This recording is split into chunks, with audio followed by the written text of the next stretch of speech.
আমার কথা হলো নবীজির উপরে হযরত মুহাম্মদ সাল্লাল্লাহু আলাইহি সাল্লামের উপরে যাকে সৃষ্টি না করলে এই পৃথিবী সৃষ্টি হইতো না।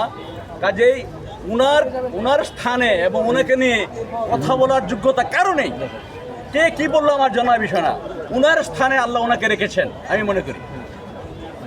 আমি আরেকটা প্রশ্ন করতে চাই, নর্থ সাউথ ইউনিভার্সিটি আমাদের কোরআন শরীফকে সে ব্যঙ্গ করেছে, এমনকি নিচে ফেলে ফালায়া মানে লাইতে এর উপরে উঠেছে। উঠার পরে উনি আবার যে অনেকেই বলছে যে উনি পাগল হলে নর্থ সাউথের মতো ইউনিভার্সিটিতে উনি কি করে আমাদের ধর্ম নিয়ে খেলছে, প্রত্যেকটা সময় ধর্ম থেকে শুরু করে অনেকেই খেলছে, সেই বিষয়টা আপনাদের জন্য কী বলবেন?